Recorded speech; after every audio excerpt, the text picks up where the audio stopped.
पर, और थोड़ा प्यार मुझे भी देते रहिए। Thank you very much.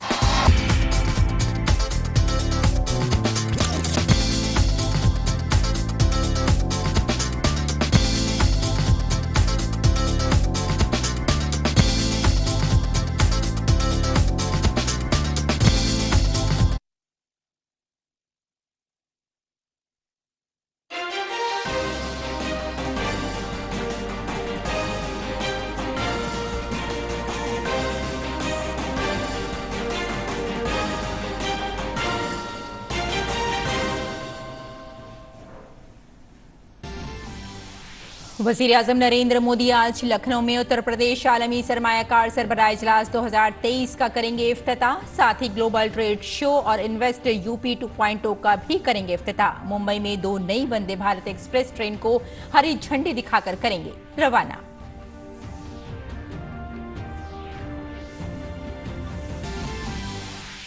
Parliament के बजट इजलास में आज कानून साजी से मुताल्लिक़ मुतादिद अहम काम फहरिस्त बंद। राज्यसभा और लोकसभा में आम बजट पर होगी बहस।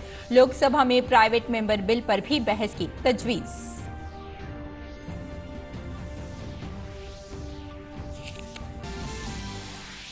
सदर जमहूरिया द्रौपदी मुर्मू आज से ओडिशा के 2 रोजा दौरे पर। भुवनेश्वर में ज्ञान प्रभाव मिशन की यौम तासीस तकरीब की बढ़ाएंगी रौनक। रमा देवी वीमेंस यूनिवर्सिटी के दूसरे जलसा तकसीम असनाद में भी होंगी शामिल। त्रिपुरा असेंबली इंतखाबात के लिए इंतखाबी मुहिम जोरों पर। सभी पार्टियां झोंक रही हैं पूरी ताकत। मेघालय और नागालैंड में आज पर्चा नामजदगी वापस लेने का आखिरी दिन।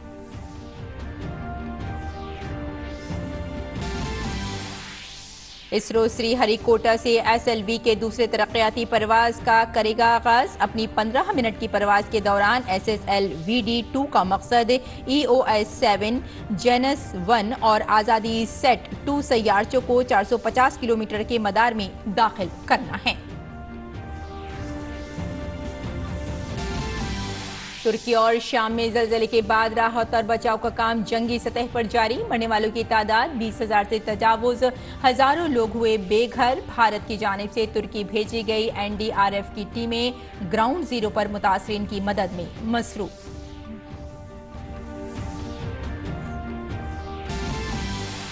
भारत और ऑस्ट्रेलिया के दरमियान पहले टेस्ट मैच का दूसरा दिन आज। कल पहले दिन का खेल खत्म होने तक भारत ने 1 विकेट के नुकसान पर बनाए 77 रन। कंगारू टीम 177 रन पर ऑल आउट। जडेजा ने लिए 5 विकेट। कप्तान रोहित शर्मा ने बनाई निस्फ सेंचुरी।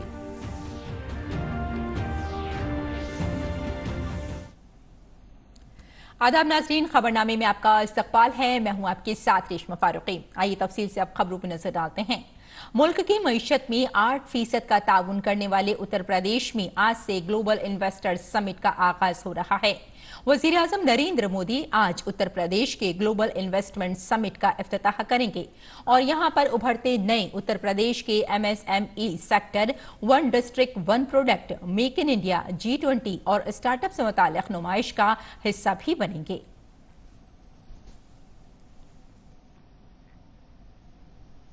रियासत ने 2027 तक अपनी मईशत को $1 ट्रिलियन की सतह तक ले जाने का हदफ रखा है और इसके लिए रियासत को चाहिए सरमाया। गुज़श्ता इन्वेस्टर्स समिट में रियासत ने तकरीबन 5 लाख करोड़ की सरमायाकारी के मुआहदे किए थे। इस मरतबा रियासत को उम्मीद है कि यह आददशुमार कई गुना बढ़ सकता है। ITI इलेक्ट्रॉनिक सेक्टर में रियासत ने अगले 5 वर्षों में 40,000 करोड़ रुपए की सरमायाकारी का हदफ मुकर्रर किया है। इसमें 4 लाख अफराद को नौकरी मिलेगी।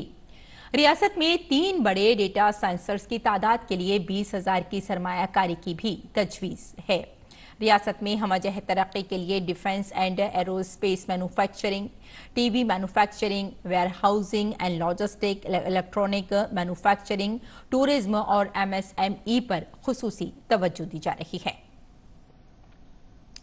वज़ीर-ए-आज़म नरेंद्र मोदी आज मुंबई सोलापुर वंदे भारत ट्रेन और मुंबई साईनगर शिरडी वंदे भारत ट्रेन को छत्रपति शिवाजी महाराज टर्मिनल मुंबई से हरी झंडी दिखाकर रवाना करेंगे। मुंबई सोलापुर वंदे भारत ट्रेन मुल्क की नवी वंदे भारत ट्रेन होगी। इस ट्रेन से सोलापुर में सिद्धेश्वर, अक्कलकोट, तिलजापुर, सोलापुर के पास पंढरपुर और पुणे के पास आलंदी जैसे अहम तीर्थ स्थलों के सफर में आसानी होगी। मुंबई साईनगर शिरडी वंदे भारत ट्रेन मुल्क की 10वीं वंदे भारत ट्रेन होगी। ये महाराष्ट्र में नासिक और साथ ही चिंबोर लिंक रोड और कोरार इंडर अंडरपास का भी इफ्तिताह करेंगे। इन दोनों मंसूबों से मुंबई में नकले हमल की सूरत हाल में बेहतरी आएगी। वजीर आजम मुंबई के मरूल में दाऊदी बोहरा समाज के अहम तालीमी इदारे अल जमीयतुल सैफी एकेडमी के नए अहाते का भी इफ्तिताह करेंगे। सदर जमहूरिया द्रौपदी मुर्मू आज से उड़ीसा के 2 रोजा दौरे पर होंगी। सदर जमहूरिया आज भुवनेश्वर में ज्ञान प्रभा मिशन की यौम तासीस की तकरीब में शिरकत करेंगी। साथ ही वो भुवनेश्वर में वाक़े रमा देवी विमेन यूनिवर्सिटी की दूसरी तक़सीम असनाद तकरीब में भी शिरकत करेंगी। सदर जमहूरिया कल कटक के ICAR national rice research institute में दूसरे इंडियन राइस कांग्रेस का इफ्तिताह भी करेंगी। और पार्लियामेंट के बजट इजलास में आज कानून साजी के कई अहम काम दर्ज हैं। मरकजी बजट पर आज लोकसभा में मजीद बहस होने के इम्कान हैं। इसके साथ ही लोकसभा में प्राइवेट मेंबर बिलों पर भी बहस की जाएगी, जिसमें आदर्श स्टेशन स्कीम के तहत रेलवे की खूबसूरती और जदीदकारी पर बहस शामिल है। इसके साथ ही बैरूनी मुल्क मुकीम भारतीयों की फलाह व बहबूद के लिए किए जा रहे कामों पर भी बहस होगी। और इसके साथ ही आज राज्यसभा में मरकजी बजट पर मजीद बहस होगी। मरकजी वजीर Ashwani Kumar Choubey consumer protection act के तहत ऐवान की मेज पर एक खत पेश करेंगे। लोकसभा में सदर के खिताब पर शुक्रिया की तहरीक पर बहस का जवाब देने के बाद वजीर आजम ने कल राज्यसभा में बहस का जवाब दिया। PM ने अपने खिताब में मरकजी हुकूमत के तरक्याती कामों को ऐवान बाला के सामने अदद शुमार के जरिए पेश किया और अपोजिशन की तरफ से उठाए गए निकात की भी मुनज़्ज़म अंदाज में जवाब दिया और अपोजिशन को आईना भी दिखाया।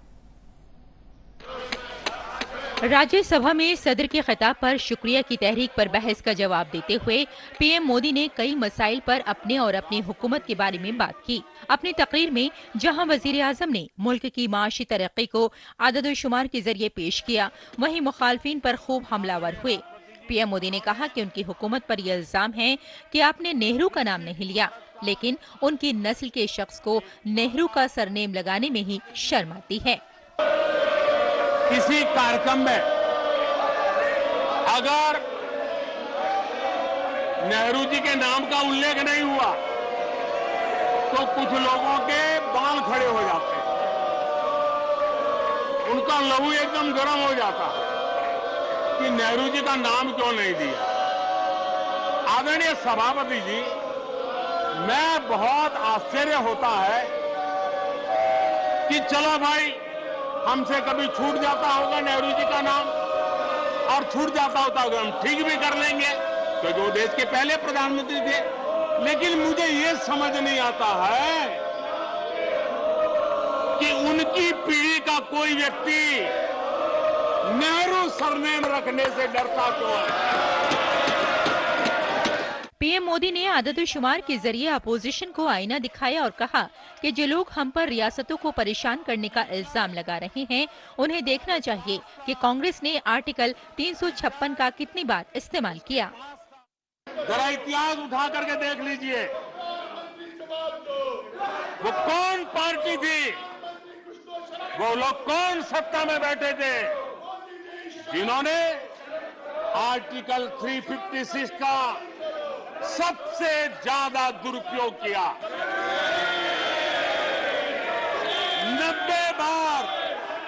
90 बार चुनी हुई सरकारों को गिरा दिया। कौन है वो?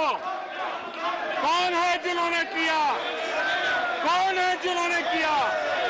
कौन है जिन्होंने किया? इतना ही नहीं सभापति जी, एक प्रधानमंत्री ने आर्टिकल 356 का 50 बार उपयोग किया, आधी सेंचुरी कर दी। वो नाम है श्रीमती इंदिरा गांधी का। राज्यसभा में अपोजिशन अरकान की जबान और बर्ताव को मायूस कुन करार देते हुए पीएम ने कहा कि इस ऐवान में जो कुछ कहा जाता है मुल्क इसे गौर से सुनता है। पीएम ने कहा कि जितनी कीचड़ फेंकेंगे उतना ही कमल खिलेगा। कीचड़ उसके पास था, मेरे पास गुलाल। जो भी जिसके पास था उसने दिया उछाल।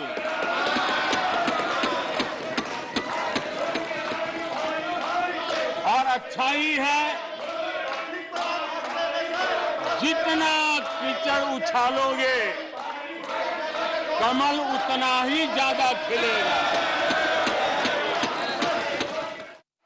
कांग्रेस पर तरक्की को नजरअंदाज करने का इल्जाम लगाते हुए वजीर आजम ने कहा कि हो सकता है कि कांग्रेस के खड़गे के मुताबिक बुनियाद डालने का इरादा किया गया हो, लेकिन उन्होंने अपने दौरे इख्तिदार में सिर्फ गड्ढे खोदे और तरक्की में रुकावट डाली। 60 साल कांग्रेस के परिवार ने, हो सकता है उनका इरादा मजबूत नींव बनाने का हो, मैं उस पर कोई टिप्पणी करना नहीं चाहता, लेकिन 2014 के बाद आकर के मैंने देखा कि उन्होंने गड्ढे ही गड्ढे कर दिए थे। जब वो गड्ढे खोद रहे थे 6-6 दशक बर्बाद कर दिए थे। उस समय दुनिया के छोटे छोटे देश भी सफलता के शिखरों को छू रहे थे, आगे बढ़ रहे थे। पीएम ने कहा कि मुल्क बार बार कांग्रेस को मुस्तरद कर रहा है, लेकिन कांग्रेस और उसके इत्तेहादी अपनी साजिशों से बाज नहीं आ रहे हैं। ताहम अवाम ये सब कुछ देख रहे हैं और उन्हें हर मौके पर सजा भी दे रहे हैं। अपोजिशन के नारों के दरमियान वजीर आजम नरेंद्र मोदी ने कहा कि मुल्क देख रहा है कि एक अकेला कितनों पर भारी पड़ रहा है। आजाद भारत का जो सपना है, उन सपने को पूरा करने के लिए हम संकल्पबद्ध होकर के चले। और आदरणीय सभापति जी, देश देख रहा है, देश देख रहा है, एक अकेला कितनों को भारी पड़ रहा है, एक अकेला कितनों को भारी पड़ रहा है। अरे नारे बोलने के लिए भी, नारे बोलने के लिए भी उनको बदल करना पड़ता है। जो भी ये बोलता है घंटे भर से आवाज की जवाब देता है। आदरणीय सभापति जी, एक कन्विक्शन के कारण चला हूं, देश के लिए जीता हूं, देश के लिए कुछ करने के लिए निकला हुआ हूं। और इसलिए ये राजनीतिक खेल खेलने वाले लोग, उनके अंदर वो हौसला नहीं है, वो ढूंढ रहे हैं, बचने का रास्ता खोज रहे हैं। पीएम ने यकीन दिलाया कि ये मुल्क 2047 में एक तरक्की याफ्ता हिंदुस्तान बनेगा। ये मुल्क का अज़्म है और मुल्क अब पीछे मुड़कर देखने को तैयार नहीं है। Bureau report, DD news Urdu खबरें। आगे बढ़ते हैं। इंडियन स्पेस रिसर्च इंस्टीट्यूट आज सुबह 9:18 पर श्रीहरिकोटा से SSLV की दूसरी तरक्याती परवाज का आगाज करेगा। अपनी 15 मिनट की परवाज के दौरान SSLV D2, EOS-7, जेनस-1 और आजादी सेट-2 सैटेलाइट्स को 450 किलोमीटर की मदार में दाखिल करेगा।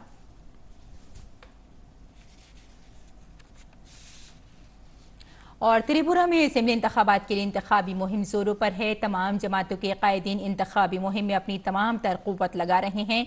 बीजेपी MP हेमा मालिनी आज जनूबी त्रिपुरा में तीसरी विजय संकल्प रैली से खिताब करेंगी। साथ ही दीगर जमातों के रहनुमा भी इंतखाबी मुहिम में मसरूफ हैं। रियासत में पोलिंग 16 फरवरी को होगी और वोटों की गिनती 2 मार्च को होगी। आज मेघालय और नागालैंड में असेंबली इंतखाबात के लिए नामजदगी वापस लेने का आखिरी दिन है। मेघालय में जांच के बाद 375 उम्मीदवारों के कागजात दुरुस्त पाए गए। मेघालय में कागजात नामजदगी वापस लेने से पहले 36 खवातीन मैदान में हैं। मेघालय समाज में खवातीन के गलबे के बावजूद रियासती सियासत में उनकी नुमाइंदगी बहुत कम है। नागालैंड में असेंबली इंतखाबात के लिए मुहिम जोर पकड़ रही है। नागालैंड के 60 हलकों में मुख्तलिफ सियासी जमातों के उम्मीदवार इंतखाबी रैलियों और जलसों के जरिए मुहिम चला रहे हैं।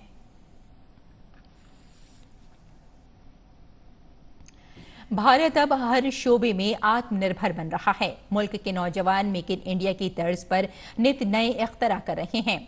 MNNIT के तलबा ने भारत की पहली बगैर ड्राइवर की कार बनाई है। ये कार बगैर ड्राइवर के ही रास्ता देखकर खुद चल सकती है। कार को सामने से आने वाली कोई भी गाड़ी, आदमी, भीड़, जानवर या फिर गड्ढा सब कुछ दिख जाएगा और किसी तरह की रुकावट होने पर वो अपने आप ब्रेक लेकर रुक जाएगी। इतना ही नहीं, रुकावट हटने के साथ ही ये कार अपनी मंजिल की तरफ रवाना हो जाएगी। ये सड़क हादसे की तमाम वजूहात को भी भांप लेगी। आज हर कोई तरक्की की रफ्तार में दौड़ रहा है। लोग कम वक्त में ज्यादा से ज्यादा काम करना चाहते हैं। जरा सोचिए एक ऐसी गाड़ी के बारे में जिसमें ड्राइवर की जरूरत ही ना हो और उस गाड़ी को वक्त पर अपनी मंजिल तक पहुंचाया जा सके। प्रयागराज के Motilal Nehru national institute of technology के तालिबात ने कुछ ऐसा ही कर दिखाया है। जी हाँ, इस इदारे के बीटेक शोबे के 20 तलबा ने एक ऐसी कार इजाद की है जो बगैर ड्राइवर के चलाई जा सकेगी। इंसानों के बगैर चलाई जाने वाली ये कार GPS सिस्टम से लैस है। ये कार इलेक्ट्रिक बैटरी के जरिए ऑपरेट होती है, जो एक तरफ जहां लोगों को फ्यूल के खर्च से बचाएगी तो वहीं दूसरी तरफ माहौलियाती तहफ्फुज़ की सिमत में भी मुफीद साबित होगी। कार में एक बार 4 लोगों के बैठने की जगह है। इस कार के आगे सेंसर के साथ साथ एक कैमरा भी लगाया गया है। गाड़ी में लगा सेंसर ऑब्जेक्ट को रीड करता है, जिससे हादसों से बचाव होता है। 2 साल की मेहनत थी, हम लोगों ने पूरा कोड वगैरह 2 साल में लिखा था, पर कार अभी हमारी 1 ही महीना हुआ है, इसीलिए अभी हम इसको स्टीयरिंग नहीं दे पा रहे हैं। थ्रॉटल और ब्रेक चलता है। इसमें टोटल 20 लोगों का पूरा हाथ है। हम लोगों ने पूरा हमारे कॉलेज के एलुमनाई 95 बैच के, जिन्होंने हमारी पूरा सपोर्ट करा है, पूरा फंड करा है प्रोजेक्ट को। डिजिटल इंडिया और स्टार्टअप इंडिया के तहत तैयार की गई ये कार हिफाजती उसूलों को ध्यान में रखकर तैयार की गई है। अब इन लोगों की कोशिश एक ऐसा किट बनाने की भी है जो किसी भी गाड़ी में फिट किया जा सके, ताकि हर गाड़ी को बगैर ड्राइवर के ही चलाया जा सके। गौरतलब है कि बगैर ड्राइवर के चलने वाली इस कार को 2 साल की कड़ी मेहनत के बाद तैयार किया गया है। कोडिंग और प्रोग्रामिंग की कामयाबी के बाद अब ये कार सड़क पर चलने के लिए पूरी तरह से तैयार है। प्रयागराज से उमाशंकर गुप्ता की रिपोर्ट, DD न्यूज। और बैनुल-अक़वामी खबरों की बात करें तो बैनुल-अक़वामी मालियाती फंड IMF ने आलमी चैलेंजों का मुकाबला करने और मईशत के डिजिटलाइजेशन में अहम किरदार अदा करने के लिए भारत की इक़्तिसादी कारकर्दगी की तारीफ की है। वज़ीर ख़ज़ाना निर्मला सीतारमण और IMF की मैनेजिंग डायरेक्टर क्रिस्टेलिना जॉर्जीवा ने G20 वज़राए ख़ज़ाना और मरकज़ी बैंक के गवर्नरों की आइंदा मीटिंग के हवाले से वर्चुअल बातचीत की।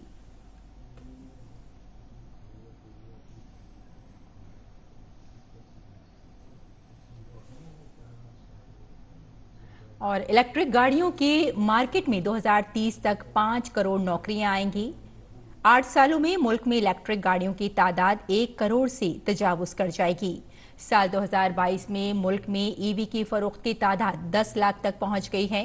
ये 2021 के मुकाबले में 3 गुना ज्यादा है। हुकूमत की कोशिश है कि 2030 तक गाड़ियों की कुल फरोख्त में EV का हिस्सा 3% हो जाए। गाड़ियों की बढ़ती हुई तादाद असले साजो सामान के मैन्युफैक्चरर्स और प्रोजोन की कंपनियों का एक बहुत बड़ा माहौलियाती निज़ाम तश्कील देगी। इनसे मुताल्लिक़ा शोबों में भी लाखों नई महारतों की ज़रूरत होगी। और मुल्क में डिजिटल अदायगियों के बारे में बेदारी बढ़ाने के लिए डिजिटल अदायगी फेस्टिवल शुरू किया गया है। ये मेला 9 फरवरी से 9 अक्टूबर तक जारी रहेगा। इलेक्ट्रॉनिक्स और इंफॉर्मेशन टेक्नोलॉजी के मरकजी वजीर अश्वनी वैष्णव ने डिजिटल अदायगी फेस्टिवल का आगाज किया। लोगों के नकाब कुशाई भी की गई और Agniveer debit card, G20 QR code, voice पर मबनी अदायगी, फौज के लिए विक्रम रुपए का क्रेडिट कार्ड, LPG खिदमात के लिए UPI 123 पे सर्विस और G20 मदुमीन के लिए प्री पे कार्ड, गिफ्ट कार्ड भी लॉन्च किए गए। डिजिटल अदायगी की हिफाजत के लिए दिल्ली पुलिस के साथ साइबर सुरक्षा पखवाड़ा भी मनाया जा रहा है। डिजिटल अदायगियों के उत्सव यात्रा का भी आगाज किया गया। ये यात्रा दिल्ली से लखनऊ तक जाएगी। डिजिटल क्रेडिट को आगे बढ़ाने पर तवज्जो भी दी जाएगी।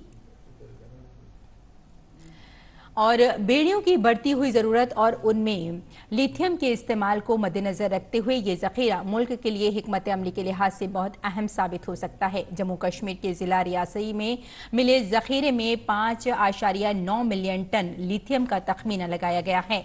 टेक्नोलॉजी के बढ़ते हुए इस्तेमाल को मद्देनजर रखते हुए हुकूमत अहम धातु की सप्लाई चेन को मजबूत बनाने के लिए मुसलसल कोशिश कर रही है। आलमी कसाद बाजारी के साए के दरमियान बड़ी कंपनियों में छटनी जारी है। फेसबुक और मेटा, गूगल, ट्विटर के बाद अब तफरीही कंपनियां डिज्नी का नाम भी इस फहरिस्त में शामिल हो गया है। कंपनी ने अपनी अफरादी क़ुव्वत से 7,000 मुलाजमीन को निकालने का ज़हन बना लिया है और इसके लिए फहरिस्त भी तैयार कर ली गई है। तुर्की और शाम में ज़लज़ले के बाद फंसे लोगों की मदद के लिए कई बैनुल-अक़वामी इदारे आगे आए हैं। जुमेरात को ये मालूमात सामने आई कि WHO के director general Tedros Adhanom Ghebreyesus शाम के लिए रवाना हो गए हैं। टेड्रोस ने ट्वीट किया कि मैं शाम जा रहा हूं, जहां WHO की जानिब से सेहत की जरूरी सहूलियात फराहम की जा रही हैं। अमरीकी वजीर खारजा एंटनी ब्लिंकन ने तुर्क वजीर खारजा ओगलो से फोन पर बात की और हर मुमकिन मदद की यकीन दहानी कराई। इस बारे में मालूमात देते हुए स्टेट डिपार्टमेंट के तर्जुमान नेड ब्राइस ने कहा कि दोनों रहनुमाओं ने इस अमर पर तबादला ख्याल किया कि अमेरिका ज़लज़ले के बाद तुर्की और शाम में इमदाद फराहम करने की कोशिशें जारी रख सकता है। और नेड ब्राइस ने कहा कि अमेरिका ने शामी हुकूमत पर भी जोर दिया है कि वो फौरी तौर पर इमदाद को सरहद पार करने की इजाजत दे। अमेरिका की जानिब से मार गिराए गए चीनी जासूसी गुब्बारे से शवाहिद इकट्ठे किए जा रहे हैं। FBI ने कहा कि ज्यादातर शवाहिद पानी के अंदर मौजूद हैं और अब तक जमा किए गए शवाहिद मजीद मालूमात फराहम करने के लिए नाकाफी हैं। FBI ने हाल ही में कुछ तस्वीर भी जारी की हैं जिनमें कारकुनों को मलबा हटाते हुए देखा जा सकता है। यूक्रेन के सदर व्लादिमीर ज़ेलेंस्की ने जुमेरात को कहा कि यूक्रेन रूस के साथ जंग जीतने के बाद यूरोपीय यूनियन में शामिल हो जाएगा। ज़ेलेंस्की ने अपने खिताब में कहा, यूरोप हम इस जदीद दुनिया की सबसे बड़ी यूरोपीय मुखालिफ क़ुव्वत के खिलाफ अपना दिफा कर रहे हैं। ज़ेलेंस्की ने कहा कि मैं इन तमाम लोगों का शुक्रिया अदा करता हूं जो ज़रूरी चीज़ों में यूक्रेन की मदद करते हैं। और आपको बता दें कि निकाराग्वा में 200 से ज्यादा सियासी कैदियों को रिहा कर दिया गया है और मजीद को जुमेरात को अमेरिका भेज दिया गया। रिहा होने वाले सियासी कैदियों में 5 साबिक सदारती उम्मीदवार और सदर डैनियल के दीगर नुमाया नाक़दीन भी शामिल हैं। अमरीकी महकमा खारजा के तर्जुमान नेड प्राइस ने कहा कि सियासी कैदियों का ग्रुप, जिसमें तलबा, सहाफ़ी और सियासी कारकुन शामिल हैं, इंसानी हमदर्दी की बुनियाद पर अमरीका में दाखिल हुए। पेरू के शहर जुलियाका की सड़कों पर सैकड़ों अफराद ने सदर बोलोतार्तो के खिलाफ एहतजाज किया। हुकूमत मुखालिफ मुजाहिरों के खिलाफ सिक्योरिटी फोर्सेस की कार्रवाई में अब तक 48 अफराद हलाक हो चुके हैं। ये मुजाहिरे दिसंबर में उस वक्त के सदर पेड्रो कास्टिलियो की बरतरफी के बाद से हो रहे हैं। मुजाहिरीन सदर बोलार्तो के इस्तीफा, कबल अज वक्त इंतखाबात और नए आइन की मुतालबा कर रहे हैं। ब्राजील के बाएं बाजू के सदर लुइस अनासियो डी सिल्वा जुमेरात को सदर जो बाइडेन की दावत पर वाशिंगटन पहुंचे। अमेरिकी हुकूमत ब्राजील में अमेज़न के जंगलात की कटाई से लड़ने के लिए एक कसीर जहती फंड में शामिल होने पर गौर कर रही है। दोनों सुदूर के दरमियान मुलाकात के दौरान इससे मुताल्लिक़ कुछ ऐलान भी हो सकता है। चिली के दारुल हुकूमत में लोग दर्जा हरारत में इजाफे से परेशान हैं। दरअसल मुल्क के जुनूबी वस्ती हिस्से के जंगलात में आग लगने की वजह से दर्जा हरारत में इजाफा हो गया है। चिली के महकमा मौसमियात ने मेट्रोपॉलिटन एरिया में 35 से 37 डिग्री सेंटीग्रेड के दरमियान दर्जा हरारत और आग से मुतासरा माउले और नोबेल के दरमियानी इलाकों के लिए अलर्ट जारी किया है। और आइए नाज़रीन, अब नजर डालते हैं दिल्ली से शाये कुछ उर्दू अखबारात पर।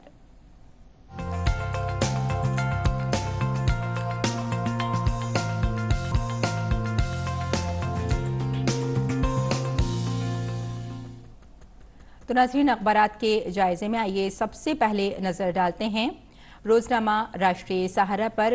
रोजनामा राष्ट्रीय सहारा की सफ़े अव्वल की ये खबर है। आपको बता दें कि मुल्क सदियों कदीम है और किसी एक ख़ानदान की जागीर नहीं है। वज़ीर आज़म नरेंद्र मोदी ने पार्लियामेंट में शुक्रिया की तहरीक पर जवाब देते हुए अपना बयान दिया और कहा कि राज्यसभा रियासतों का ऐवान यहाँ जो कुछ होता है मुल्क उसे सुनता है और संजीदगी से भी लेता है। साथ ही उन्होंने ये भी कहा कि इस ऐवान में कई दानिश्वरों ने मुल्क को समत भी दी है। और इसी अखबार की अगली खबर पर नजर डाल लेते हैं। जुमेरात यानी कल राज्यसभा में चेयरमैन और नायब सदर की गैर मौजूदगी में तजुर्बेकार खिलाड़ी और पीटी ऊषा ने ऐवान की कार्रवाई चलाई उसकी सदारत की। साथ ही उन्होंने कहा कि इख्तियारात बढ़ते हैं तो जिम्मेदारियां भी बढ़ जाती हैं। साथ ही उन्होंने ये भी कहा कि सरकर्दा खिलाड़ी पीटी ऊषा ने राज्यसभा में कि अगर मेरे पास जिम्मेदारियां और इख्तियारात हैं तो मैं पूरी जिम्मेदारी के साथ हर तरह का काम करने को तैयार हूं। और आगे बढ़ते हैं। इसी अखबार की ये खबर है। वजीर खारजा एस जयशंकर का ये बयान है कि 2011 के बाद 16 लाख ने छोड़ी है हिंद की शहरियत और साथ ही उन्होंने कहा कि हिंदुस्तानियों ने ली 135 ममालिक की शहरियत। और अब नजर डाल लेते हैं रोजनामा हमारा समाज पर। हमारे समाज की खबर है अडानी और हिंडनबर्ग रिपोर्ट पर सुप्रीम कोर्ट में आज समाअत होनी है। और इसी अखबार की अगली खबर है ख़वातीन का हिंदुस्तानी मुआशरे में अखलाकियात की तश्कील में एक अहम रोल है। आपको बता दें कि ख़वातीन के मौजू पर कौमी कन्वेंशन का इफ्तिताह किया सदर जमहूरिया ने और इस पर अपना ये खिताब दिया। और अगली खबर पर भी नज़र डाल लेते हैं। आपको बता दें कि रवां साल में गैस की पैदावार में 18% इजाफा मुतवक्के है। मरकजी वजीर पेट्रोलियम हरदीप सिंह पुरी का ये बयान है। और अगली खबर की ओर बढ़ते हैं। जेपी नड्डा ने त्रिपुरा के लिए जारी किया बीजेपी का मंशूर। और अब नजर डाल लेते हैं रोजनामा हिंदुस्तान एक्सप्रेस पर। हिंदुस्तान एक्सप्रेस से हमने ये खबर ली है CUED-UG यानी 2023 दरख्वास्त की तारीख का ऐलान किया जा चुका है। तो नाजरीन ये था अखबारात का मुख्तसर जायजा। और आइए अब बुलेटिन की जानिब लौटते हैं। कुछ और खबरों पर नजर डालते हैं। भारत और ऑस्ट्रेलिया के दरमियान पहले टेस्ट मैच का आज दूसरा दिन है। गुज़िश्ता रोज पहले दिन का खेल खत्म होने तक भारत ने 1 विकेट के नुकसान पर 77 रन बना लिए थे। KL राहुल 20 रन बनाने के बाद पवेलियन लौट गए, जबकि रोहित शर्मा निस्फ सेंचुरी बनाने के बाद क्रीज पर मौजूद हैं। इससे कबल ऑस्ट्रेलियावी टीम पहले इनिंग्स में 177 रन बनाकर आउट हो गई थी। ऑस्ट्रेलिया के कप्तान ने टॉस जीतकर पहली बैटिंग का फैसला किया। ऑस्ट्रेलिया का आगाज अच्छा नहीं रहा और दोनों ओपनर्स तीसरे ओवर में पवेलियन चले गए। उस्मान ख्वाजा को मोहम्मद सिराज ने 1 रन पर आउट किया, वहीं शामी ने डेविड वार्नर को 1 रन पर बोल्ड किया। इसके बाद जडेजा ने 1 ओवर में 2 विकेट लेकर ऑस्ट्रेलिया को बैकफुट पर डाल दिया और स्टीवन स्मिथ भी 37 रन बनाकर जडेजा का शिकार बने। ऑस्ट्रेलिया की जानिब से लाबुशेन ने सबसे ज्यादा 49 रन बनाए। भारत की जानिब से रविंद्र जडेजा ने शानदार बॉलिंग करते हुए 5 विकेटें हासिल की, जबकि आर अश्विन ने 3 बल्लेबाजों को आउट किया। इसके साथ ही अश्विन ने टेस्ट क्रिकेट में 450 विकेट मुकम्मल कर लिए हैं। अश्विन अनिल कुंबले के बाद ऐसा करने वाले दूसरे भारतीय गेंदबाज हैं, जबकि सूर्या कुमार यादव और एस भरत ने टेस्ट डब्ल्यू किया है। दूसरी जानिब टोड मर्फी को ऑस्ट्रेलिया की जानिब से टेस्ट डेब्यू करने का मौका मिला है। और आइए आप जानते हैं मौसम का मिजाज।